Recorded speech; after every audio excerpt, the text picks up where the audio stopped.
Jumpa lagi di tips penulisan skripsi. Jadi ada beberapa tema gitu ya yang ada di konten saya ini. Ada tips sidang skripsi, ada tips penulisan skripsi juga. Oke, nanti ada beberapa tema lainnya juga. Nah, ini untuk memperkaya pengetahuan kita dalam membuat skripsi. Oke, nah alur penulisan setiap bab. Nah, di setiap skripsi itu biasanya memang ada strukturnya sendiri gitu. Dan ini kemungkinan agak berbeda, meskipun mirip-mirip ya. Ada kemiripan gitu, tapi ada perbedaan juga. Misalnya terutama skripsi dari jurusan teknik dengan jurusan sosial. Nah, skripsi implementasi atau perancangan ya, dengan skripsi yang penelitian, isinya survei, analisa data. Nah, ini ada perbedaan. Yang kita bahas di sini adalah skripsi sistem informasi. Nah, yang melibatkan analisis dan perancangan serta atau implementasi. Nah, bab satunya biasanya seperti ini. Ini sudah saya bikin flowchart-nya. Nah, penulisan latar belakang, ini aktivitas pertama, lalu setelah itu rumusan masalah, lalu ruang lingkup, nah, kemudian tujuannya, manfaatnya, atau ini biasanya dijadikan satu subbab tujuan dan manfaat, kemudian dipilah menjadi A dan B. Berikutnya ini metodologi yang dipakai, baru kemudian sistematika. Nah, ini flow ini adalah yang biasa saya pakai. Jadi mahasiswa bimbingan saya arahkan untuk mengikuti satu format struktur. Itu jadi seragam semua. Nah, bab 2 itu biasanya landasan teori kan. Bab 1 ini latar belakang tadi. Bab 2 ini landasan teori. Nah, yang pertama ini penentuan dan penulisan landasan teorinya. Teori apa saja yang dipakai, diambil dari mana, nah, isinya seperti apa. Ini biasanya dituangkan di sini. Lalu disusul dengan kajian pustaka. Ini biasanya berisi paper-paper yang menjadi landasan penelitian Anda, yang Anda ambil idenya juga misalnya.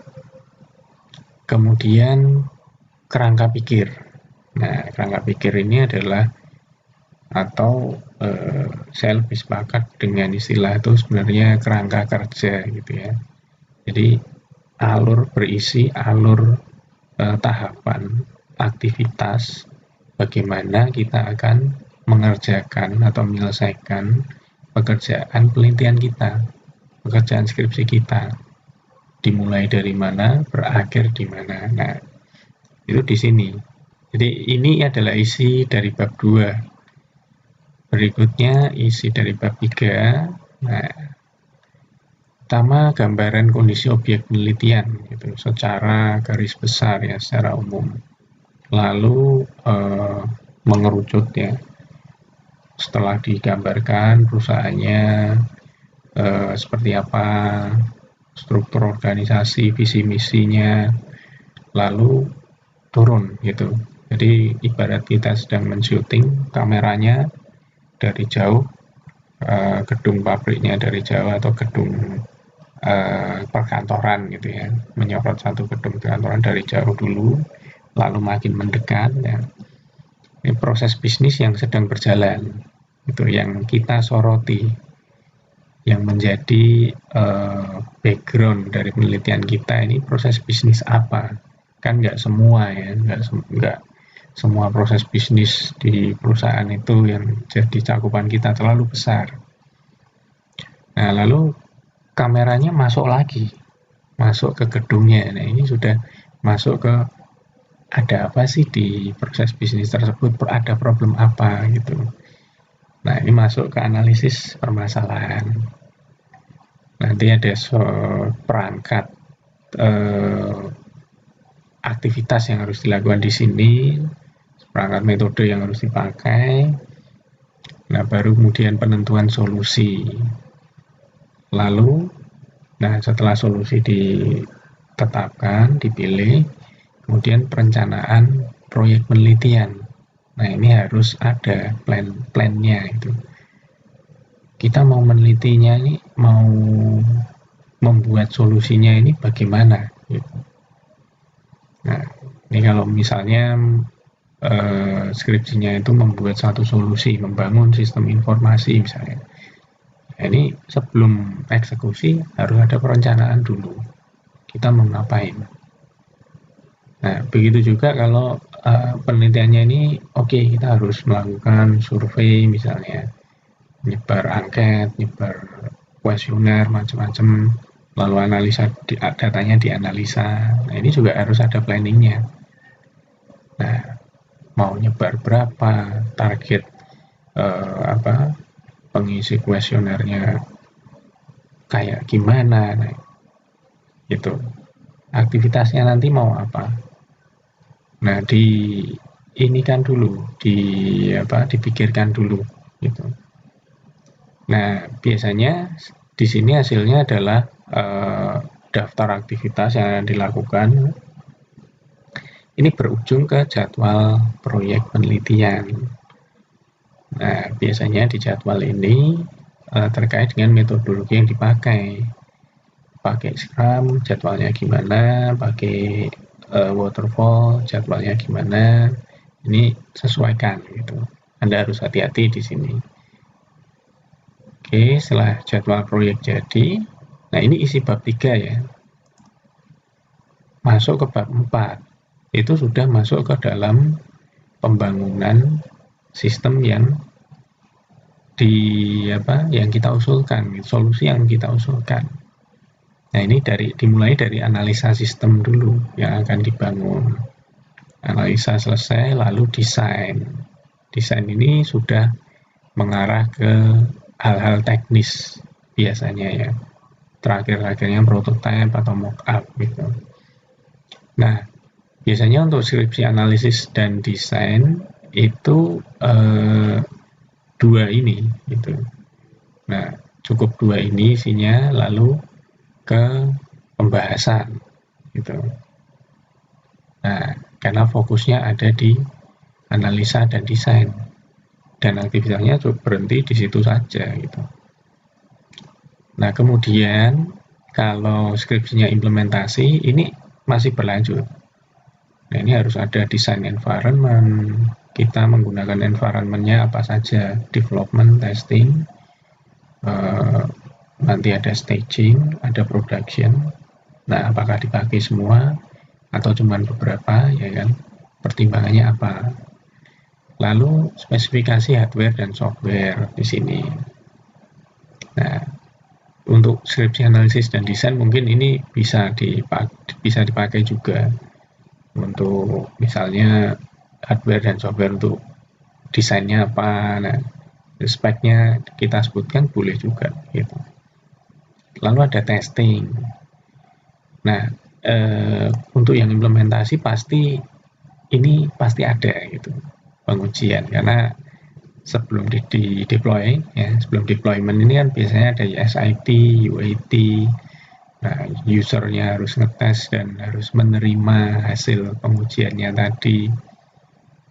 Nah, kalau di skripsi analisis dan desain kadang-kadang ini ada gitu. Kalau kita melakukan misalnya contohnya itu seperti usability testing. Nah, jadi melakukan pengujian prototipenya.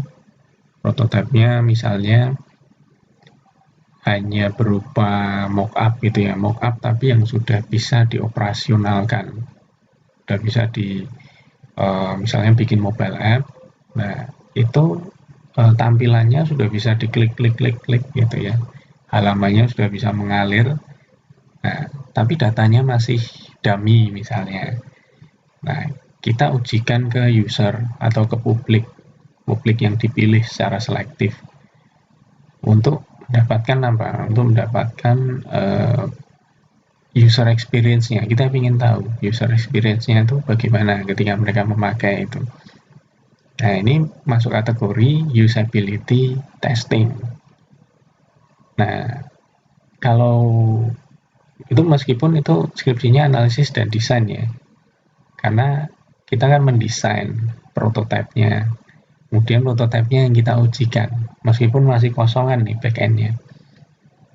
Nah, untuk skripsi analisis dan desain yang seperti itu, ini harus ada, subbab pengujian ini harus ada, diceritakan usability testingnya itu gimana.